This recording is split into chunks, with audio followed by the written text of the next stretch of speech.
Good morning students. ધોરણ 11ના જીવ વિજ્ઞાન વિષયના લેક્ચરમાં આપ સર્વે મિત્રોનું હાર્દિક સ્વાગત છે. ચેપ્ટર નંબર 1 ની અંદર આપણે સજીવ વિશ્વ જે છે એની અંદર આપણે અગાઉ સજીવના કેટલાક લક્ષણો વિશે આપણે ચર્ચા કરી હતી, જેમાં પર્યાવરણ સાથેની પ્રતિક્રિયા જેવા લક્ષણો વિશે આપણે અગાઉ જોઈ ગયા હતા. આજે મિત્રો આપણે ચેપ્ટર નંબર 1માં એના પછીનો પોઈન્ટ જે છે તે સજીવના દેહની આંતરક્રિયાઓ અથવા તો સજીવો કયા પ્રકારની ક્રિયાઓ દ્વારા અથવા તો કયા પ્રકારના અણુઓ એ પેઢી દર પેઢી એ વારસો સાચવી રાખે છે એ બાબતને આપણે આજે સમજવાના છીએ. મિત્રો આપણે જાણીએ છીએ, અગાઉ આપણે જોઈ ગયા ચયાપચય, પ્રજનન વગેરે જેવા લક્ષણો વિશે આપણે ચર્ચા કરી. સજીવના શરીરમાં એટલે કે આપણા શરીરમાં આપણે હોઈએ કે કોઈ બી એકકોષી સજીવ હોય એની અંદર ઘણી બધી ચયાપચય ક્રિયાઓ ચાલતી હોય છે. તો આપણે અહીંયા હું એક વાક્ય અહીંયા ધ્યાનમાં લઉં છું, એને આપણે બરાબર સમજવાનો પ્રયત્ન કરીએ. ઉચ્ચ કક્ષાના સજીવોમાં ધ્યાનમાં રાખજો ખાસ, પછી આપણે વાક્યને સમજવાનો પ્રયત્ન કરીએ. ઉચ્ચ કક્ષાના સજીવોમાં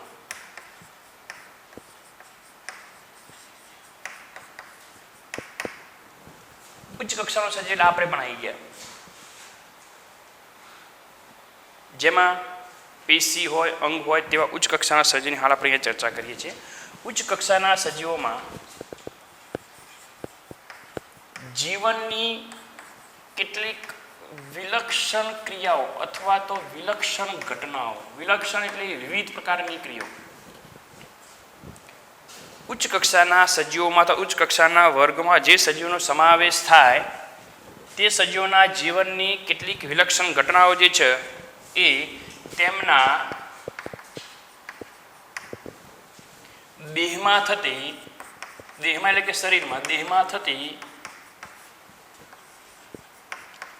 આંતરક્રિયાઓનું પરિણામ છે અથવા તો ફલશ્રુતિ છે એમ આપણે કહેવું હોય તો કહી શકીએ.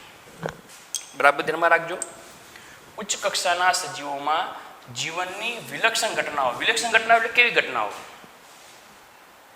જેમાં સજીવ ચયાપચય ક્રિયા દ્વારા અનેક પ્રકારના વિવિધ પ્રકારના દેહના જે લક્ષણો પ્રદર્શિત કરે, જેને આપણે વિલક્ષણ ઘટનાઓ તરીકે આપણે એને ઓળખીશું. આવા લક્ષણો જે છે એ લક્ષણો એ સજીવ કઈ રીતે મેળવે છે? દાખલા તરીકે આપણા શરીરમાં ચયાપચય ક્રિયા થઈ, આપણા શરીરમાં ચોક્કસ પ્રકારની આપણે શ્વસનની વગેરે વગેરે જે ક્રિયાઓ કરીએ છીએ એ કોના કારણે? તો આપણે ભાઈ કહીએ છીએ આપણે શ્વસન આપણે નથી કરતા, આપણા શરીરમાં કોષોમાં થાય છે. આપણા દેહમાં થતી આંતરક્રિયાઓ, ઇન્ટરેક્શન પ્રોસેસ જે છે એ આંતરક્રિયાઓનું પરિણામ છે એમ આપણે કહેવું હોય તો કહી શકીએ. આ ક્રિયાઓ એ માત્ર સજીવોમાં જ થાય, કારણ કે નિર્જીવ જે છે નિર્જીવ કોઈ પ્રકારની ચયાપચય ક્રિયાઓ કરશે નહીં, નિર્જીવમાં કોઈ પ્રકારની દેહધાર્મિક ક્રિયાઓ થશે નહીં, એટલે નિર્જીવની અંદર આંતરક્રિયાઓ થાય જ નહીં. એટલે આ વિલક્ષણ ઘટનાઓ એ સજીવનું લક્ષણ છે, એ નિર્જીવમાં હોય નહીં. નિર્જીવમાં લક્ષણો હોય પણ આંતરક્રિયાઓનું પરિણામ છે એમ આપણે કહી ના શકીએ. એટલે એ બાબત પણ તમારે ખાસ ધ્યાનમાં રાખવાની છે. તો અહીંયા મિત્રો આપણે આ બાબતના આધારે આપણે બીજા એકાદ બે પોઈન્ટ આપણે સમજવાનો પ્રયત્ન કરીએ કે કોઈ પણ સજીવમાં એના જે પેશીના જે ગુણધર્મો હોય,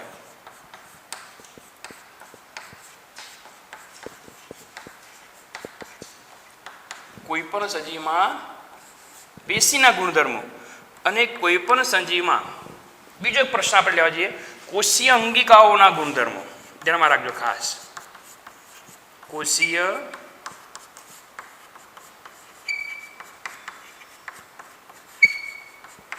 અંગિકાઓના ગુણધર્મો. આ બે મુદ્દાને આપણે સમજવાનો પ્રયત્ન કરવાનો છે, જે આની અંદર આપણે સમજવાનો છે. તો પેશીના ગુણધર્મો એ પેશીના બંધારણમાં ભાગ ભજવતા કોષોના કારણે છે કે કોષો દ્વારા થતી આંતરક્રિયાનું પરિણામ છે એ આપણે સમજવાનું છે. ધ્યાનમાં રાખજો. તો અહીંયા પેશીના ગુણધર્મો જે છે એ પેશીના ગુણધર્મો એ પેશીનું બંધારણ રચતા, ધ્યાનમાં રાખજો, પેશીના ગુણધર્મો એ પેશીનું બંધારણ રચતા કોષોના કારણે નહીં, પરંતુ પેશીનું બંધારણ એ કોષ બંધારણ જે પેશીનું નિર્માણ કરે છે, ચોક્કસ કોષોનો સમૂહ જેને આપણે પેશી કહીએ છીએ, તો એ પેશીના બંધારણમાં જે કોષો ભાગ ભજવે છે એ કોષોના કારણે પેશીના ગુણધર્મો નથી હોતા, પરંતુ કોષોમાં થતી આંતરક્રિયાઓનું પરિણામ છે. પરંતુ કોષોમાં થતી આંતરક્રિયાઓ ને કારણે હોય. બરાબર મગજમાં ક્લિયર કરવાનું છે. પેશીની રચના કરતા કોષોના બંધારણના કારણે નહીં, પરંતુ પેશીની રચના કરતા કોષોમાં થતી આંતરક્રિયાઓના પરિણામે પેશીના ગુણધર્મો જોવા મળશે. ઉદાહરણ તરીકે આપણે લઈ શકીએ વનસ્પતિમાં હરિત કણોત્તક પેશી અને પ્રાણીમાં ઉદાહરણ લેવું તો આપણે લઈ શકીએ ચેતાપેશી. હરિત કણોત્તક પેશી તમે જાણો છો વનસ્પતિમાં હરિત કણોત્તક પેશીનું કાર્ય શું? તો હરિત કણોત્તક પેશી એ પ્રકાશ સંશ્લેષણ કરશે. તો ઘણા બધા કોષો ભેગા મળ્યા, એમને પ્રકાશ સંશ્લેષણની પ્રક્રિયા કરી, એટલે કોષોમાં એક ક્રિયા થઈ. કઈ ક્રિયા થઈ? તો ભાઈ પ્રકાશ તબક્કો થયો જેમાં પ્રકાશનું સ્થાપન થયું, ચોક્કસ તરંગલંબાઈ ધરાવતા પ્રકાશના કિરણોનું શોષણ થયું. પ્રકાશ તબક્કાની ક્રિયા થઈ એટલે પ્રકાશ તબક્કો થાય એટલે આપણે જાણીએ છીએ એટીપી NADPH2 નિર્માણ પામે. ત્યારબાદ એમાં અંધકાર તબક્કો થાય કોષોમાં, એટલે કે એની અંદર CO2H2 નું સ્થાપન થઈ અને એમાંથી ગ્લુકોઝનું નિર્માણ થયું. તો ભાઈ હરિત કણોત્તક પેશી કે જે પ્રકાશ સંશ્લેષણની ક્રિયા કરે છે, તો એની અંદર જે મૃદુતક પેશીના કોષો જે ભાગ ભજવતા હતા એના કારણે નહીં, પણ એ મૃદુતક પેશીના કોષોમાં હરિતકણ નામની અંગિકા આવેલી હતી અને એ કોષોની વચ્ચે શું થઈ? આંતરક્રિયાઓ થઈ. એના કારણે આપણે એને ઓળખીએ છીએ કે ભાઈ આ પ્રકાશ સંશ્લેષણ કરતી પેશી એટલે હરિત કણોત્તક પેશી. પ્રાણીઓમાં ચેતાપેશીમાં ચેતાકરણની ક્રિયા થાય, તેમાં ચેતાકોષો બધા જ ભેગા મળે એમને, પણ ચેતાકોષો વચ્ચે થતી આંતર પ્રક્રિયાઓના કારણે આપણા શરીરમાં એક જગ્યાએથી બીજી જગ્યાએ ઉર્મિયોગનું વહન થઈ રહ્યું હોય છે, જેના વિશે ડિટેલમાં આપણે એ પછી 11મા ધોરણમાં જ આપણે છેલ્લે 21મા ચેપ્ટરમાં આપણે શીખશું. પરંતુ કહેવાનો મતલબ એ છે મિત્રો કે પેશીના ગુણધર્મો એ પેશીનું બંધારણ રચતા કોષોના કારણે નહીં, પણ એ જે કોષોએ જે બંધારણ રચ્યું હતું એ કોષોમાં થતી આંતરક્રિયાઓના પરિણામે પેશીના ગુણધર્મો જોવા મળે છે. એમાં તમે ઘણી બધી લઈ શકો, સ્થૂળકોણક પેશી, દ્રઢોદક પેશી વગેરે તમે ધ્યાનમાં લઈ શકો. જેટલા ઉદાહરણ લઈએ એટલા ઓછા છે, પણ આપણે અહીંયા 2 ઉદાહરણ દ્વારા આપણે સમજવાનો પ્રયત્ન કરશું. ક્લિયર આમાં પેશીના ગુણધર્મો વિશે? એ જ રીતે કોષીય અંગિકાઓના ગુણધર્મો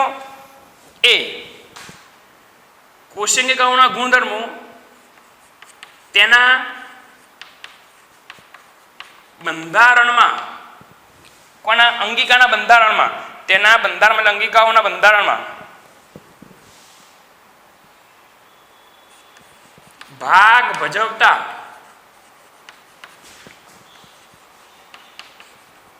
આણ્વીય એટલે અણુકીય અંગિકાઓ શાની બનેલી હોય મિત્રો? મહાણુની બનેલી હોય.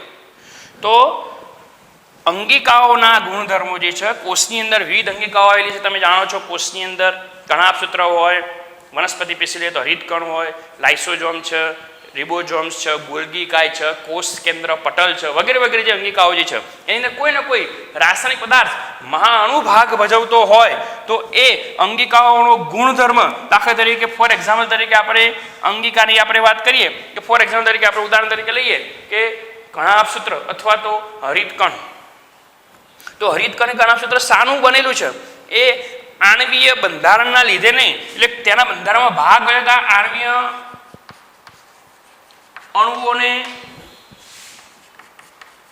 કારણે નહીં, પરંતુ આ આણ્વીય અણુઓ વચ્ચે થતી આંતરક્રિયાનું પરિણામ છે. ખાસ ધ્યાન રાખજો, કોષીય અંગિકાઓના ગુણધર્મો એ અંગિકાઓના બંધારણમાં કયા અણુઓ ભાગ ભજવે છે એના ઉપર ડિપેન્ડેબલ નથી, પરંતુ એ અંગિકામાં રહેલા અણુઓ વચ્ચે, આણ્વિક અણુઓ જે છે એ અણુઓ વચ્ચે એ થતી આંતરક્રિયાઓનું શું છે તો એ પરિણામ છે, એમ આપણે કહેવું હોય તો કહી શકીએ. આ બાબત તમારે ખાસ ધ્યાનમાં રાખવાની છે. એટલે કે તેમાં રહેલા આણ્વિક ઘટકો વચ્ચેની આંતરક્રિયાના પરિણામે અંગિકાઓના ગુણધર્મો જોવા મળશે. આ અંગિકાઓ બધી ભેગી થાય, ધીમે ધીમે ધીમે ધીમે ધીમે આ સંગઠનની ક્રિયા આગળ વધે એટલે ધીમે ધીમે શું થશે તો આ અંગિકાઓ ભેગી થાય એટલે ધીમે ધીમે ધીમે ધીમે એમાંથી કોષ બનશે, કોષો ભેગા થશે એટલે અંગિકાઓની અંદર અણુઓ વચ્ચે થતી આંતરક્રિયાના પરિણામે અંગિકાઓના ગુણધર્મો નિશ્ચિત થાય. અંગિકાઓની વચ્ચે થતી આંતરક્રિયાઓના પરિણામે એ કોષના ગુણધર્મો નક્કી થાય. કોષ વચ્ચે થતી આંતરક્રિયાઓના પરિણામે પેશીના ગુણધર્મો નક્કી થાય. પેશીઓ વચ્ચે થતી આંતરક્રિયાઓના પરિણામે પેશી તંત્રના ગુણધર્મો નક્કી થાય. પેશી તંત્રના કારણે અંગના ગુણધર્મો નક્કી થાય. આ ઘટના સંગઠનની ક્રિયા એ ક્રમશઃ મિત્રો એ ધીમે ધીમે ધીમે આગળ વધતું જાય. કઈ રીતે તો આપણે સંગઠનની ક્રિયા અહીંયા એક થોડો નાનો સરખો પોઈન્ટ જોઈ લઈએ, બરાબર મગજમાં ક્લિયર કરશો. હંમેશા ધ્યાનમાં રાખશો કે અહીંયા ઉપપરમાણિક કણો જે ખરા, ઉપપરમાણિક કણો જે તમે ફિઝિક્સમાં શીખી ગયા છો એ બધા જ ભેગા થઈને શું બનાવશે મિત્રો તો સંગઠન થઈને પરમાણુ બનાવશે. ઉપપરમાણિક કણો વચ્ચે આંતરક્રિયા દ્વારા પરમાણુ સંગઠન થાય. પરમાણુ વચ્ચે આંતરક્રિયા દ્વારા અણુઓ નિર્માણ પામે. અણુઓ ભેગા થઈને શું બનાવશે મહાઅણુઓનું નિર્માણ કરશે. આ મહાઅણુઓ ભેગા થઈને શું બનાવશે તો એ જુદી જુદી અંગિકાઓનું નિર્માણ કરે. આ જુદી જુદી અંગિકાઓ ભેગી થઈને શું બનાવે તો જુદી જુદી અંગિકાઓ ભેગી થઈને મિત્રો એક કોષ બનાવશે. આ કોષો વચ્ચે આંતરક્રિયા થઈ અને સંગઠન થઈને શું બનાવશે પેશી બનશે. પેશીઓ ભેગી થઈને શું બનાવશે પેશી તંત્રનું નિર્માણ કરશે. પેશી તંત્ર ભેગા થઈને શું બનાવશે મિત્રો અંગનું નિર્માણ કરશે. અંગો બધા ભેગા થઈને અંગ તંત્રનું નિર્માણ કરે. આવા આપણા શરીરમાં ઘણા બધા અંગ તંત્રો આવેલા છે. શ્વસન તંત્ર, રુધિરાભિસરણ તંત્ર, પાચન તંત્ર, ઉત્સર્જન તંત્ર, ચેતાતંત્ર વગેરે ભેગા થઈને શું બનાવશે તો એ પોતે સજીવ અથવા તો કોઈ નિશ્ચિત દેહનું નિર્માણ કરશે. આ દેહમાં જોવા મળતા લક્ષણો એ જુદી જુદી અંગિકાઓમાં થતી આંતરક્રિયાઓ, જુદી જુદી પેશીઓમાં થતી આંતરક્રિયાઓના પરિણામે દરેક જુદા જુદા સજીવોમાં જુદા જુદા પ્રકારના અનેક લક્ષણો જોવા મળશે. આપણા લક્ષણોનું આપણે લિસ્ટ બનાવીએ, અન્ય નિમ્ન કક્ષાના સજીવોનું આપણે લિસ્ટ બનાવીએ, જુદી જુદી વનસ્પતિના વિવિધ લક્ષણોનું આપણે જો લિસ્ટ બનાવીએ એમાં કયા કયા પ્રકારની વિલક્ષણ ઘટનાઓ જોવા મળે છે, કયા કયા પ્રકારની વિલક્ષણ ક્રિયાઓ જોવા મળે છે, એ વિલક્ષણ ઘટનાઓ સજીવોમાં જોવા મળતી વિલક્ષણ ઘટનાઓ અનેક લક્ષણો એ તેના દેહમાં થઈ એટલે અંગતંત્રમાં ક્રિયા થઈ હતી, અંગતંત્રમાં થઈ એટલે અંગમાં થઈ હતી, અંગમાં થઈ એટલે પેશી તંત્રમાં થઈ હતી, પેશી તંત્રમાં એટલે પેશીમાં થઈ હતી. એમ આમાં ક્રમશઃ આ બધી જ ભેગી થઈને અહીંયા આ દરેક અંગિકાઓ જુદી જુદી અંગિકાઓ જુદા જુદા સજીવોમાં હોય, એમની વચ્ચે ચાલતી આંતરક્રિયાઓ પણ દરેક સજીવમાં જુદી જુદી હોય. માટે દરેક સજીવની વિલક્ષણ ઘટનાઓ લક્ષણો પણ કેવા હોય મિત્રો જુદા જુદા હોય. બરાબર યાદ રાખજો. આ બાબતને તમે સમજવાનો પ્રયત્ન કરજો. એટલે કે આ આયોજન ઉચ્ચ સ્તરે આ પ્રકારનું ક્રમશઃ આગળ વધતું આયોજન એ આ આયોજન ઉચ્ચ સ્તરે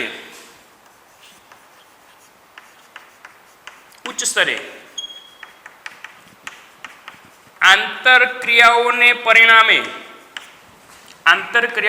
પરિણામે ઉચ્ચ ગુણધર્મોમાં પરિણામે છે. આંતરક્રિયાને પરિણામે ઉચ્ચ ગુણધર્મો કે ઉચ્ચ લક્ષણોમાં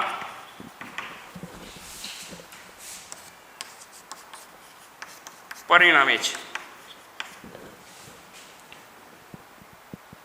એટલે ઉચ્ચ કક્ષાના સજીવોમાં ઉચ્ચ પ્રકારના ગુણધર્મો જોવા મળતા હોય, નિમ્ન કક્ષાના સજીવોમાં નિમ્ન પ્રકારના ગુણધર્મો જોવા મળતા હોય, એમ આપણે કહેવું હોય તો કહી શકીએ. ટૂંકમાં હવે તમને ખ્યાલ આવી ગયો કે કોષમાં થતી કોષનું લક્ષણ એ કોષના બંધારણના કારણે નહીં, અથવા તો પેશીનું લક્ષણ એ પેશીમાં કયા પ્રકારના કોષો બંધારણમાં ભાગ હોય છે એના કારણે નહીં, પરંતુ કોના કારણે? તેમાં કોષો વચ્ચે ચાલતી આંતરક્રિયાઓના પરિણામે. કોષનું લક્ષણ એ કોષમાં આવેલી અંગિકાઓના પરિણામે નહીં, એ અંગિકાઓમાં થતી આંતરક્રિયાઓના પરિણામે. અંગિકાનું લક્ષણ એ અંગિકામાં કયા મહાણુને ભાગ ભજવે એના કારણે નહીં, પરંતુ એ મહાણુ વચ્ચે થતી આંતરક્રિયાઓના પરિણામે જોવા મળશે. આ બાબતને તમારે મગજમાં ક્લિયર કરવાની છે. આવા જ આપણે એક અણુની ચર્ચા કરીએ. આવો જ એક અણુ આપણે લઈએ, સમજી લો એક અણુ જેની આપણે વાત કરીએ છીએ DNA, deoxy ribose nucleic acid. DNA જે છે એ ડીએનએ જેને આપણે કહીશું ડીઓક્સી રિબોઝ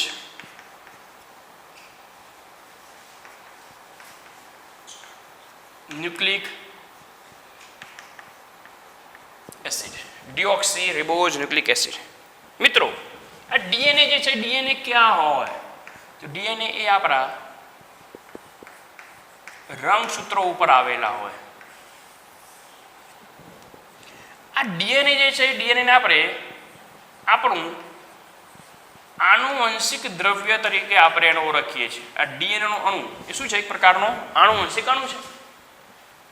આ ડીએનએ ઉપર જનીનો આવેલા હોય. જનીનો એ ચોક્કસ પ્રકારના ન્યુક્લિયોટાઇડ્સના બનેલા હોય, જેના વિશે તમે જૈવિક અણુવાળું ચેપ્ટર જે છે એમાં આપણે વધારે ડિટેલમાં શીખશું.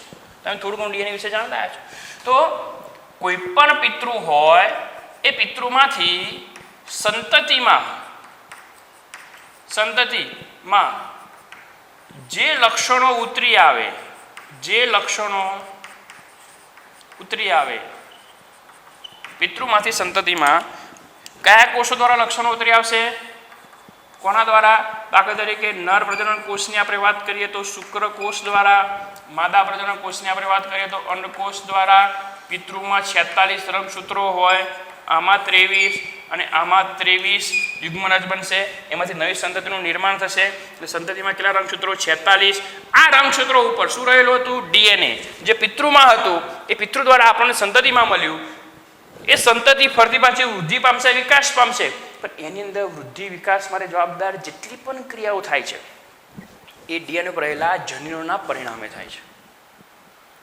એ ટૂંકમાં અણુમાં થતી આંતરક્રિયાઓના પરિણામે કોષમાં વિવિધ પ્રકારની વિલક્ષણ ઘટનાઓ જોવા મળે.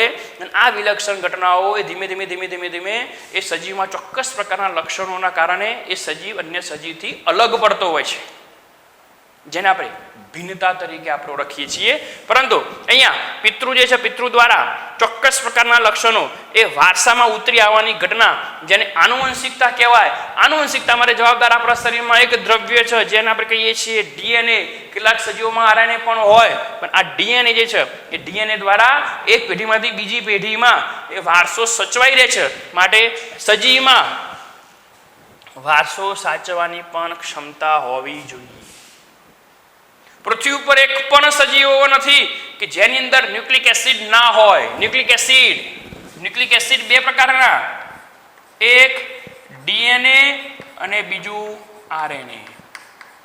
એટલે અહીંયા આપણે સજીવના લક્ષણોમાં આપણે એ પણ કહી શકીએ કે જેમાં વારસો સાચવવાની પણ ક્ષમતા હોવી જોઈએ.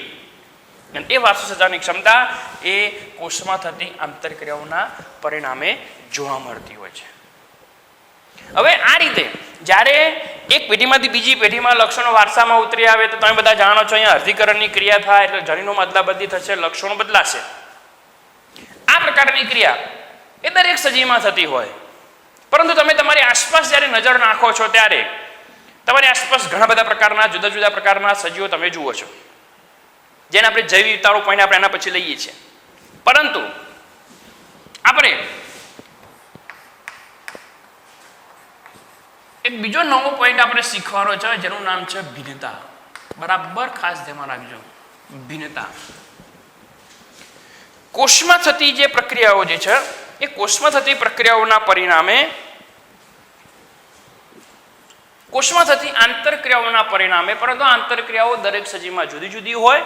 જુદી જુદી હોવા માટે જવાબદાર બાબત એ ડીએનએ પણ છે, એમ આપણે કહેવું તો કહી શકીએ. અને જેના થકી એક જ સજીવમાં પણ લક્ષણોમાં વિવિધતા જોવા મળતી હોય છે. મિત્રો, આમ તો આપણી આસપાસ ભિન્ન પ્રકારના સજીવો જોવા મળતા હોય છે.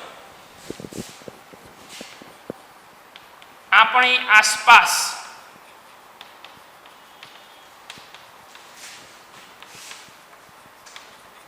ભિન્ન ભિન્ન પ્રકારના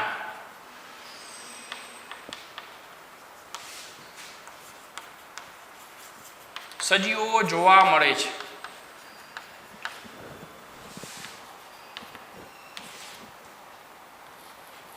આ સજીવોમાં જોવા મળતું જુદાપણું અથવા વૈવિધ્યતાને ભિન્નતા કહે છે. સરળ ભાષામાં કહેવું તો આપણે આ રીતે કહી શકીએ મિત્રો, તમારી આસપાસ ઘણા બધા પ્રકારના સજીવો જોવા મળે છે. આ સજીવોમાં જોવા મળતા જુદાપણાને અથવા વૈવિધ્યતાને આપણે ભિન્નતા કહીશું. પણ આપણે જો સચોટ વ્યાખ્યા આપવી હોય, ટૂંકમાં અને સચોટ વ્યાખ્યા આપણે આપવી હોય તો બરાબર યાદ રાખજો, સજીવોમાં કોઈ એક જાતિના સભ્યોમાં, ધ્યાનમાં રાખજો ખાસ, સજીવોમાં કોઈ એક જાતિના સભ્યોમાં કોઈ એક જ જાતિ, દાખલા તરીકે આપણે ખુદ જ ઉદાહરણ લઈએ, હોમો સેપિયન્સ સેપિયન્સ એક જાતિ. સજીવોમાં કોઈ એક જાતિના સભ્યો વચ્ચે, કોઈ એક જાતિના સભ્યો વચ્ચે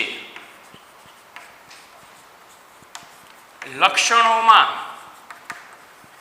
જોવા મળતી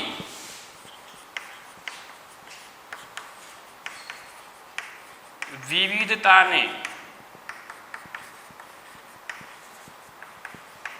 ભિન્નતા કહે છે. ભિન્નતાની વ્યાખ્યા બરાબર મગજમાં ક્લિયર કરશો મિત્રો.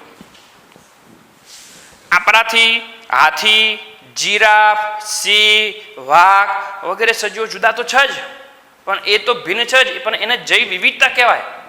ભિન્નતાનો મતલબ એક જ જાતિના સજીવના લક્ષણોમાં જોવા મળતું વિવિધતા. દાખલા તરીકે સૌથી સારામાં સારું ઉદાહરણ લેવું તો આપણે લઈ શકીએ માનવની ત્વચાનો રંગ. વિશ્વમાં જુદા જુદા વિસ્તારોમાં વસવાટ કરતા દરેક માનવની ત્વચાનો રંગ સરખો નથી. કેટલાક એકદમ ગોરી ત્વચા ધરાવે છે, કેટલાક એકદમ બ્લેક ત્વચા ધરાવે છે, કેટલાક ગૌવર્ણના છે. ચલો તમારા ક્લાસરૂમ ઉદાહરણ લઈ લઈએ. ક્લાસરૂમમાં વિદ્યાર્થીઓ, જુદા જુદા વિદ્યાર્થીઓની ઊંચાઈ,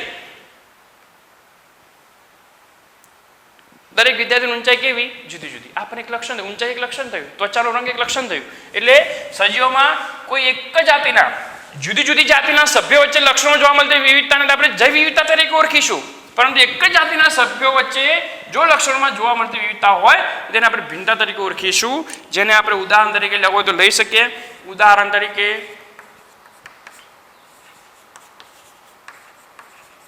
માનવની ત્વચાનો રંગ